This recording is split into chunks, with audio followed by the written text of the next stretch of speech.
Olá, seja muito bem-vindo à TV Estadão. Como em todas as semanas, eu converso aqui pelo Skype com o cientista político Carlos Mello, professor do INSPER, que nos ajuda a entender os lances da política e lances aqui da reta final da Copa do Mundo. A Alemanha e a Argentina foram para a final, o Brasil ficou pelo caminho nas semifinais. Foi uma Copa totalmente atípica. Se em outras eleições o resultado do Brasil nas Copas não influenciou as eleições, também o Brasil nunca foi organizador da Copa do Mundo na história recente, pelo menos desde a redemocratização, só havia organizado em 1950 com outro cenário político. E agora, e nunca na história da seleção brasileira, o Brasil tomou 7-1 numa Copa do Mundo, perdendo para a Alemanha. Carlos Mello, esse contexto totalmente fora da curva pode influenciar as eleições ou não? Olá, Yuri, a você e aos internautas da TV Estadão. Vamos por partes, vamos tentar compreender esse processo. Não é? Em primeiro lugar, você tem 1/3 do eleitorado que está com o governo, é a favor do governo e vai vender a seguinte versão. Olha, deu certo, foi de fato a Copa das Copas. Não é? As coisas funcionaram bem, o espetáculo fluiu bem e tudo correu bem. Se precisávamos de alguma coisa para tornar essa Copa inesquecível, infelizmente foi assim, foi pelo 7-1. Mas paciência, é do futebol, é do campo, e ao futebol o que é do futebol e a política o que é da política. 1/3 tende a ter essa interpretação. Existe um outro terço do eleitorado que também buscava argumentos para falar mal. Né? Então, olha, veja bem, deu tudo errado, gastamos bilhões, não investimos em educação, não investimos em saúde e deixamos esses estádios todos para, eventualmente, a Argentina ser campeã.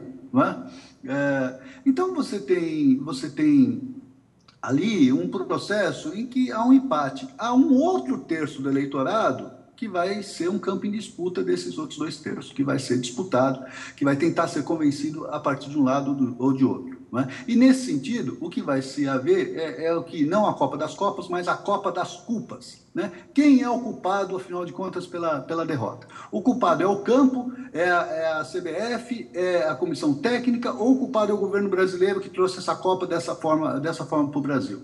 Não é? Então, nós temos que relativizar. Esse vai ser o jogo político nos próximos meses. A avaliação política da Copa. Nós vamos ter que acompanhar, ver como que esse 1/3, que não é nem apaixonado nem de um lado, nem apaixonado nem do outro, ainda bem, vai assimilar esse processo todo que nós tivemos.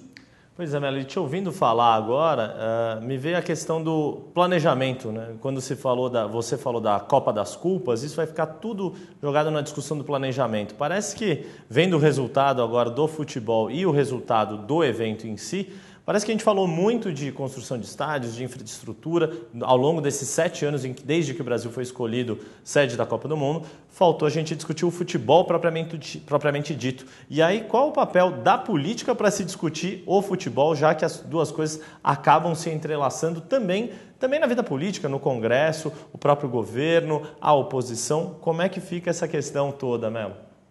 Pois é, essa é uma questão importante. Essa é uma questão política, na confluência entre política e futebol, que nós devemos fazer. Em 2007, quando resolvemos trazer a Copa para o Brasil, pensamos num monte de coisa. Pensamos no estádio, pensamos numa infraestrutura que houve e não houve, pensamos numa série de questões. Né?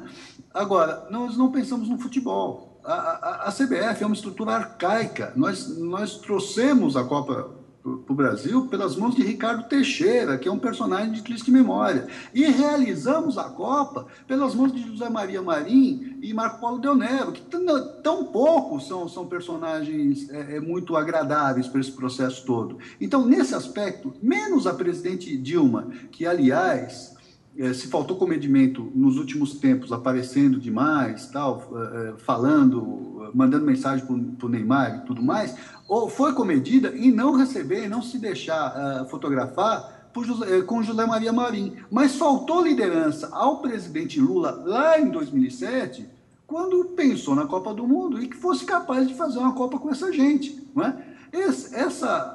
A direção da CBF é uma direção arcaica que faz mal para o futebol brasileiro.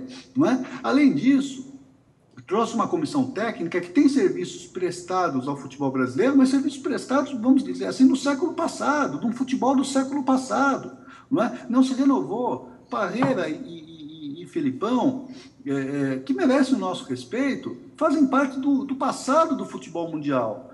E não havia na CBF entendimento de que isto deveria ser também revisto, rediscutido. Ora, a presidente Dilma não manja nada de futebol, mas o presidente Lula é um apreciador de futebol, é um torcedor de futebol, que deixou de considerar esse aspecto que é fundamental. Então, quando a gente vai discutir culpas, nós temos que discutir que o sistema político brasileiro, ele, de certa forma, ele também foi manietado pelo lobby da bancada do futebol, que é vinculada à CBF. Nesse sentido, a carta escrita pelo deputado Romário, nos dias que passaram aqui, ela faz muito sentido, sim. Uhum. Pois é, Melo, a gente agora nesse período ali, ainda lambendo a ferida dessa derrota histórica para a Alemanha, fala-se muito em discutir o planejamento do futebol, planejando uma seleção para o país, mas a verdade é que a gente também precisa aprender a planejar o país na política. Melo, queria te agradecer pela participação mais uma vez nesse assunto aqui de política e de futebol, sempre com o olhar de desconfiança, como você mesmo disse, e semana que vem a gente continua, e aí, provavelmente passada a Copa do Mundo, a campanha parece que vai deslanchar de vez, né, Melo? Foi um prazer, Yuri, discutir política e futebol, são duas paixões. Na próxima a gente discute música também, que é a minha terceira paixão, e literatura, tá bom? Então, assuntos não vão faltar, porque estamos bem acompanhados de paixão também. Melo, obrigado, faltarão. Um abraço. E um abraço a você também que nos acompanhou aqui na TV Estadão. Esperamos que você também seja um apaixonado por política, futebol, música, literatura e por outros tantos assuntos agradáveis. Um abraço a todos e até a próxima semana.